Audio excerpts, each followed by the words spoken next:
Assalamualaikum warahmatullahi wabarakatuh. Pada kesempatan kali ini, kami akan menjelaskan mengenai teori pertukaran sosial dari George Humans. Sebelumnya saya ingin memperkenalkan anggota kelompok saya. Yang pertama saya sendiri, Ahmad Hasan Farroji. Kemudian ada Alpian Hidayat. Kemudian yang ketiga ada Ari Rangga Rizky. Dan yang terakhir Amelia Firdiani Lestari. George Humans merupakan tokoh yang terkenal dengan teori pertukaran sosial pada tingkat mikro, yakni pada konteks psikologis. Dalam berinteraksi antar individu lainnya, maka seorang individu akan mempertimbangkan apa yang menjadi keuntungan apabila ia akan berinteraksi dengan orang lain. Dari sini kita melihat bahwa interaksi ini akan menyebabkan seseorang mempertimbangkan apa yang menjadi keuntungan dan kerugian yang menjadi konsekuensi dari interaksi tersebut. Teori pertukaran melihat dunia ini sebagai arena pertukaran, tempat orang saling bertukar ganjaran atau hadiah. Kemudian unsur utama dari pertukaran sosial adalah cost atau biaya, kemudian reward atau imbalan, dan profit keuntungan. Cost adalah perilaku seorang yang dianggap sebagai biaya, entah mengharapkan imbalan atau tidak. Sedangkan reward adalah imbalan terhadap cost. Dari reward yang didapat seorang bisa saja mendapat keuntungan yang lebih besar dari cost yang dikeluarkan. Keuntungan tersebut disebut dengan profit. Namun tidak semua reward yang didapat menghasilkan keuntungan bagi seorang yang melakukan reward. Sebab dalam pertukaran sosial, seseorang individu tidak terlalu mengutamakan profit yang banyak. Seseorang hanya menginginkan reward atau cost yang dikeluarkan. Contohnya misalkan seorang anak yang menolong ibu yang kesulitan dalam membawa barang belanjaannya. Kemudian sebagai ucapan terima kasih, ibu tersebut memberikan uang Rp1.000 kepada anak. Perbuatan anak tersebut disebut dengan cost, dan ibu tersebut menerima reward sebagai umpan balik, maka si anak mendapat reward uang Rp1.000, walaupun mungkin anak tersebut melakukannya dengan ketulusan. Assalamualaikum warahmatullahi wabarakatuh. Nama saya Alpian Hidayat. Saya akan melanjutkan presentasi dari teman saya.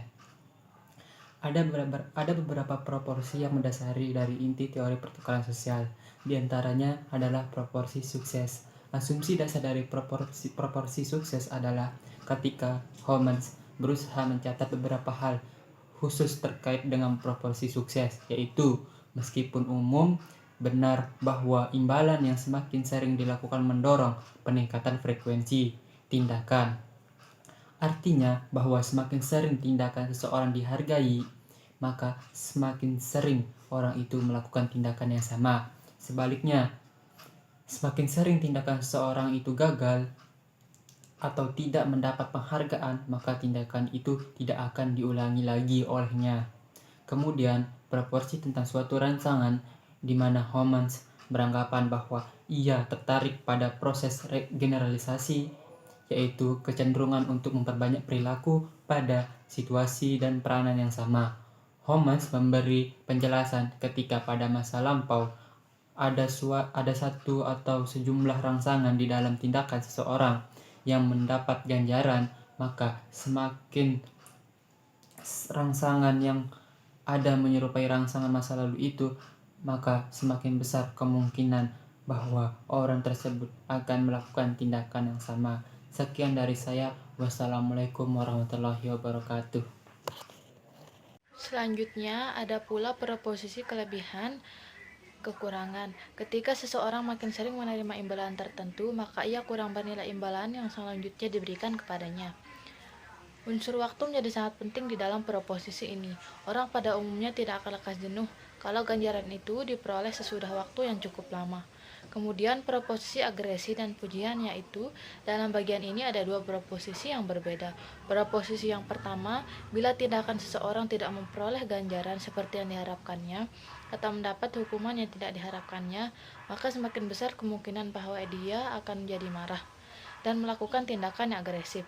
Homans memberikan contoh bahwa jika seseorang tidak dapat nasihat yang diharapkan dari orang lain dan orang lain itu tidak mendapatkan pujian yang diharapkan, maka keduanya akan menjadi marah.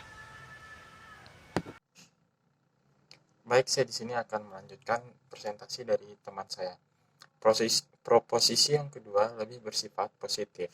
Apabila seseorang mendapatkan ganjaran yang diharapkannya, khususnya ganjaran yang lebih besar daripada yang diharapkannya, maka ia menjadi senang. Misalnya, apabila seseorang mendapatkan nasihat dari orang lain seperti yang diharapkannya, dan orang lain itu mendapat pujian seperti yang diharapkannya, maka keduanya akan menjadi senang dan besar kemungkinan yang satu menerima nasihat dan yang lainnya memberikan nasihat yang lebih bermanfaat. Terakhir, merupakan proposisi rasionalitas. Asumsi dasar proposisi rasionalitas adalah orang membandingkan jumlah imbalan yang diasosiasikan dengan setiap tindakan.